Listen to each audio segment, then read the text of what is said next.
This week we're creating miniature paper Easter baskets. These are the perfect size to hold an Easter egg and they fit in the palm of your hand. To create these baskets, you won't need to print any patterns, you'll just need to cut paper to the following sizes. You'll need one piece that is 7.5 inches wide by 2 inches tall. Next, you'll need to cut 2 strips of paper that are both 7.5 inches long by 1/2 inch tall. Next, you'll need to cut 3 strips that are 3.5 inches by 1/2 inch. And lastly, you'll need to cut one piece that will be the handle. It needs to be 7 inches long by 1/2 inch tall. For this next step, it will be really helpful if you have a cutting mat that has a grid on it like mine. This will help you measure out the slits that we're going to cut in this piece of paper. You can still do this if you don't have the cutting mat, you'll just need to measure everything out. So I'm going to line this up really well on the grid. Then I'm going to take a ruler and an X-Acto knife. And then I'll be cutting a vertical slit in this paper every 1/2 inch. So I'm just going to use the grid of this mat to help me measure them out. Halfway between one of these big squares is 1/2 inch. So I'm going to start at the left side here, and I'll line up the ruler with this line on both sides of the paper. And I'll be cutting from just under 1/2 inch from the top to just over 1/2 inch from the bottom, if that makes sense. So you want to cut it over that just a little bit so the pieces will slide in easier. So I'm going to line up the one with the top of the paper to help guide me, and I'll just cut from 1/2 inch at the top to 1/2 inch at the bottom. And it looks like that. Then I'll move over 1/2 inch from that line, and I'll repeat the same thing. Line up the ruler on the one mark so I can see exactly where 1/2 inch from the top is, and then cut just slightly over that down to 1/2 inch from the bottom. Then move it over another 1/2 inch and repeat the same process.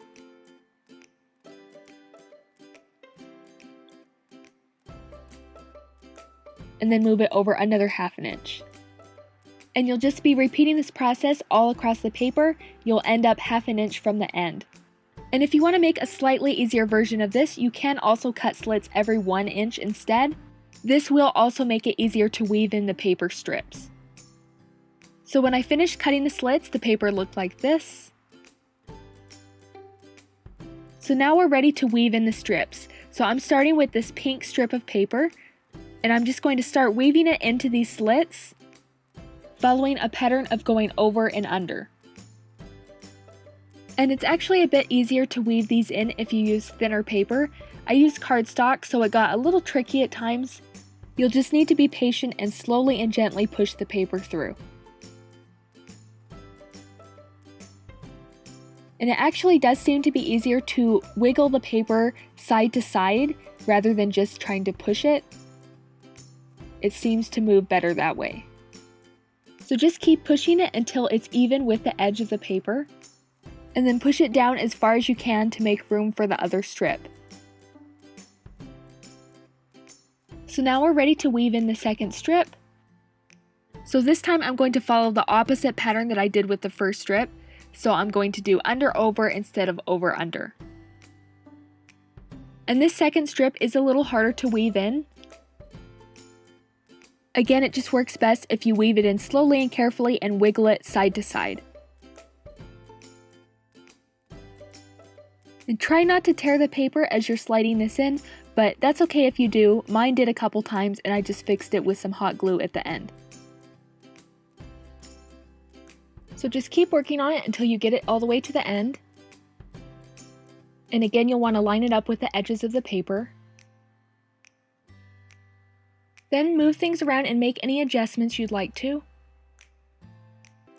And when you're ready, we're going to just glue these ends down. So I'm just going to lift that up and put a little hot glue and press that in place. And I'll repeat that on all of the ends.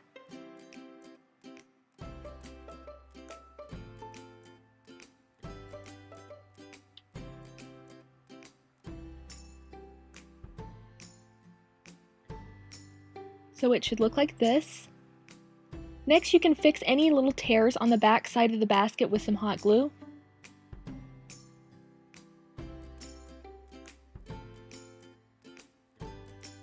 And then once you're done with that, we're ready to assemble the basket.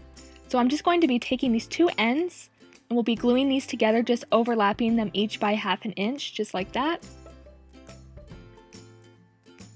So I'm just going to put some glue here on this end and then press the other end in place, overlapping them.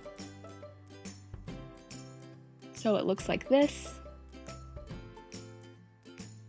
Next, I'm going to add the handle to the basket, so that's that 7-inch long piece.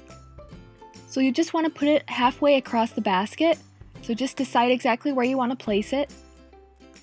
And I'm going to put it above the square right here, so I'm putting some glue right there, and then just gluing the end of the strip in place.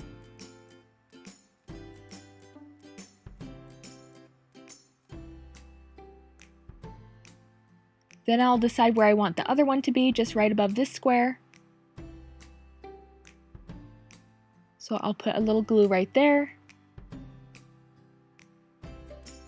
and then glue that end in place.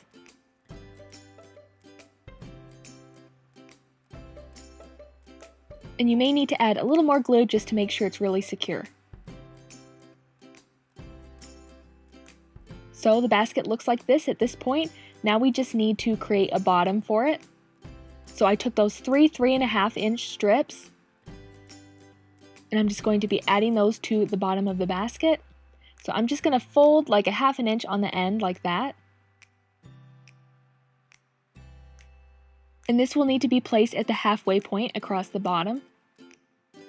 So right there like that. So I'm going to take that off and put some glue on that end. And if you have a spot that's torn on the basket, this is a good way to reinforce it, so you can place it right there. Just glue that in place. And you can just try eyeballing the other end and folding it, but this is a little tough to get it just the right length. As you can see, that's a little too long. So I found it's easiest just to hold it and then mark it with a pencil and then make a new fold there.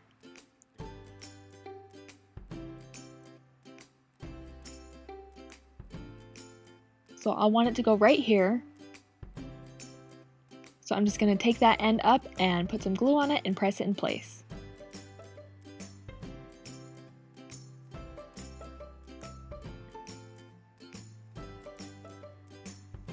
Then I'm going to add the next strip, and we'll be adding these in kind of like a snowflake shape. So I'll be adding this one right there, putting some glue on the end and gluing it in place. And then I folded the other end. I marked it with a pencil first, just like on the other one, and then glued that in place. And then finally this last piece, so folding the end and gluing it in place, just repeating the same process. Marking and folding the other end.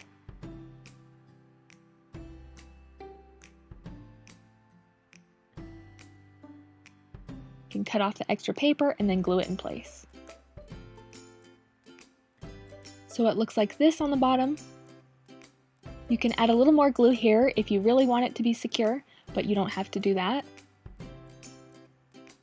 And that's it! Here is the finished miniature Easter basket. These look really cute when you fill them with paper Easter grass. I hope you enjoyed this miniature paper Easter basket tutorial. Thank you so much for watching. If you're interested in seeing more Easter videos from my channel, I will put those on screen, and please subscribe if you'd like to see future videos. Thank you so much, and I hope you have a great Easter.